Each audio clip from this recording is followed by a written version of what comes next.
দেখো আজকে কতগুলো জামা কাপড় কাচা হয়েছে। এগুলো সব ওই যে এখান থেকে আরম্ভ হয়েছে একদম এখানে গিয়ে শেষ হয়েছে। এই যে এতগুলো জামা কাপড় সব কাচা হয়েছে আজকে। তাও তো এটা অর্ধেক, এখনো ছাদে আছে, ছাদেরটা দেখাবো দাঁড়াও। আজকে অনেক কাচা হয়েছে। আমরা যবে থেকে এসেছি তবে থেকে জামা কাপড় পড়েছিল সব, দুদিন রুমের জন্য কাচা হয়নি, কাচার জায়গা ছিল না, দিয়ে আজকে ফাইনালি গিয়ে কাচা হলো। আর আজকে জানো তো সকাল থেকে রোদটা অতটা নেই, দেখো মেঘলা করে আছে। ওই দিকটা যদি দেখো তাহলে বুঝতে পারবে খানিক খানিক মেঘ করেছে, জানি না কতটা দেখা যাচ্ছে। কিন্তু সকাল থেকে একটা জিনিস কি, প্রচণ্ড হিটটা গায়ে লাগছে। রোদটা নেই তবুও হিট আছে প্রচণ্ড। কিন্তু আমাদের একদিকে ভালো কি, আমাদের যে রুমটা আছে না, এই যে এই রুমটা আমাদের, এই রুমটা বেশ ঠান্ডা। যেমন না যে 5 তলায় এর উপরে ছাদ, সাধারণত রুম গরম হয়, কিন্তু আমাদের রুমটা বেশ ঠান্ডা। চলো দেখি ছাদে গিয়ে দেখাই তোমাদের। দেখো এদিক দিয়ে আমরা ছাদে যাচ্ছি, এই সিঁড়িটা বেয়ে, চলো।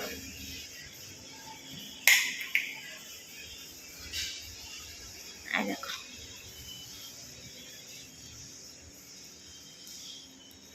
এটা একটা গেট, এটা তালা মারাই আছে, জানি না এটা কিসের গো, বলতে পারবো না।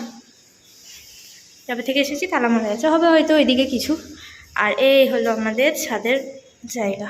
দেখো ও যে গেছিল সে মনে হয় ছাদটা লাগিয়ে গেছে। হ্যাঁ দেখো এই যে আমাদের ছাদ।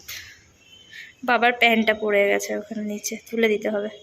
আর এগুলো নিচে আমার আর মায়ের জামা কাপড় মেলা হয়েছে, নিচে জায়গা ছিল না বলে দেখো বাবারগুলো মা কেচে এইখানটাতে মিলে দিয়েছে ছাদে এসে, নাহলে দেখো পড়েও গেছে প্যান্ট।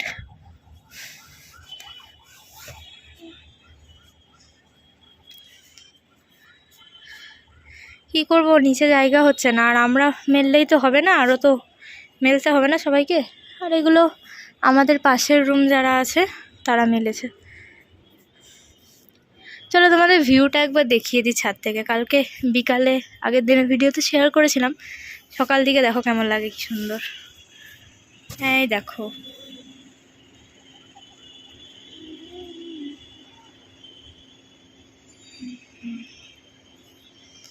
কি সুন্দর না।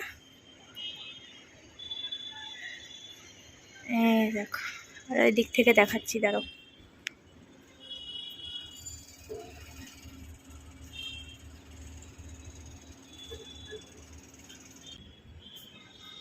এই যে এই দিকটা দারুণ দারুণ, খুব সুন্দর। আর আমরা এই যে এই রাস্তাটা দেখছো, এটা না সরি, এই যে এই রাস্তাটা দিয়ে আমরা যাচ্ছি হচ্ছে এই রোডটাতে গিয়ে উঠছি। এই বিল্ডিংটার সামনে একটা রোড আছে, এটা দিয়ে যদি সোজা চলে যাওয়া হয় তাহলে ডিরেক্ট সিএমসি হসপিটাল পৌঁছে। ওই যে সিএমসি, কোথায় দেখাচ্ছি, এই যে সিএমসি হসপিটাল, আগের দিনের ভিডিওতেও দেখানো হয়েছিল। তো আমাদের এটা হচ্ছে হোটেলের গলিটা, এই যে এখান থেকে ঢুকে আমরা হোটেলে ঢুকছি। আর সবচেয়ে ভালো কি লাগে জানো, এই 3টে পাহাড়, এটা খুব সুন্দর লাগে দেখতে। বিকাল দিকটা আসছি, খুব সুন্দর হাওয়া দিচ্ছে। আমি আর মা কালকে এসে দাঁড়িয়েছিলাম। আর আগের বার যখন নিচতলাটাই ছিলাম না, এর চেয়ে যে নিচের রুমটা 401 যখন ছিলাম, তখন এত যে এইদিকে এতগুলো বাড়ি আছে এগুলো বুঝতে পারিনি। এবার যখন ছাদে আসছি তখন উঁচু থেকে তো বুঝতে পারছি গিয়ে যে এখানে এত বাড়ি আছে, সব বিশাল এরিয়া। এটা অতটা বোঝা যাচ্ছিল না, কেন কি বিল্ডিংগুলোতে ঢেকে যাচ্ছিলো। দূরের বাড়িগুলো, পাহাড়ের মাথার এই যে পাহাড়ের কাছাকাছি এই বাড়িগুলো যদি দেখো তাহলে বুঝতে পারবে কতটা বিশাল এরিয়া। এদিকেও আছে প্লাস এদিকেও আছে, এদিকগুলো তো দেখতেই পাচ্ছিলাম না। এদিকগুলো তো আমাদের রুমটা পড়েছে এই সাইডে ফেস করে না, তো এইগুলো দেখতেই পাচ্ছিলাম না একদম। তো কালকে যখন ছাদে এলাম তখন এইগুলো দেখলাম। আর এই হোটেল থেকে যে ফোর্টের মন্দিরটা দেখা যায় সেটাও আমাদের কোনো আইডিয়া ছিল না, কেন কি এতদিন তো ছাদে আসতে পারিনি, ছাদে আসতে দেয়নি। তো এইবার যখন ছাদে এলাম তখন দেখলাম। তবে এদিকটাও কিন্তু খুব সুন্দর। ও এদিকেও একটা পাহাড় আছে, আমি দেখিনি। ওই দেখো দূরে একটা পাহাড় দেখতে পাচ্ছ, দাঁড়াও জুম করে দেখাই।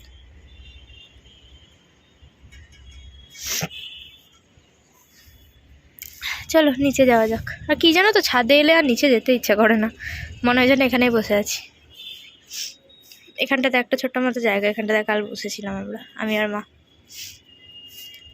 চলো নিচে যাওয়া যাক। দেখো এখানে আলু কেটেছি, তো আলুটা কিছুটা আমি ঢ্যাঁড়স ভাজাতে দেব। এই যে ঢ্যাঁড়স, এটা কেটে কিছুটা আলু দিয়ে ভাজবো, আর বাকি আলুটা দিয়ে পোস্ত করব। তো তোমরা হয়তো ভাবছো যে এখানে আমি পোস্ত কী করে বানাবো, কারণ শিলনোড়া কই, পোস্ত তো বাটতে হবে। এই দেখো সব ব্যবস্থা করে এনেছি। এটা হচ্ছে পোস্ত, শুকনো লঙ্কা দিয়ে মিক্সিতে আমি বাড়ি থেকে পিষিয়ে নিয়ে এসেছি, দেখেছো? এই যে পোস্ত,